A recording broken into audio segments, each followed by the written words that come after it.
आइए हम लोग देखते हैं NCERT class 12 matrix 3.1 question number 6 का पहला। अब देखिए यहाँ पर क्या निम्नलिखित समीकरणों में से एक्स वाई जेड का क्या करना है, मान को एक्स वाई जेड के मान को क्या करना है, निकालना है। तो सबसे पहले देखा जाए क्या करते हैं। ये दो मैट्रिक्स है, दोनों में देखिए इसमें 2 इंटू 2 है, 2 इंटू 2 ऑर्डर है, इसका मतलब कि 2 रो 2 कॉलम। ये इसका भी क्या है 2 इंटू 2, ये भी क्या है 2 गुने 2 का, यानी 2 इसमें 2 रो है और 2 कॉलम है, 2 रो है 2 कॉलम है, यानी ये दोनों मैट्रिक्स क्या है सेम है। तो जब भी अगर कोई बराबर हो, बीच में इक्वल का चिन्ह हो और दो मैट्रिक्स हो और दोनों ऑर्डर में सेम हो, दोनों ऑर्डर में सेम हो, तो उनके एलिमेंट्स भी क्या होते हैं, बराबर होते हैं।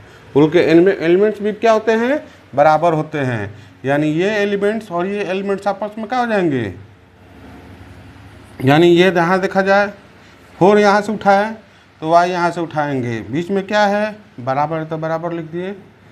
समझ में आया कि नहीं है। या इसको हम लोग लिख सकते हैं, इसको इधर इसको उधर करेंगे तो चिन्ह में कोई बदलाव नहीं होगा। यानी बराबर का कोई भी पक्ष अगर पूरा को उठाकर इधर रखा जाए और पूरा को उधर रखा जाए तो चिन्ह में कोई बदलाव जरूरी नहीं। यानी हम इसको y बराबर 4 भी लिख सकते हैं। फिर देखा जाए, यहाँ देखा जाए ये एलिमेंट्स आपका, ये एलिमेंट्स इस एलिमेंट्स के क्या होगा, बराबर, क्योंकि दो मैट्रिक्स आपस में बराबर हैं और दोनों का ऑर्डर सेम है, तो उनके एलिमेंट्स जो यहाँ रहते हैं वो एलिमेंट्स एक दूसरे के बराबर होते हैं। तो 3 = क्या हो जाएगा आपका, जेड हो जाएगा, या जेड = हम लोग क्या लिख सकते हैं 3 लिख सकते हैं।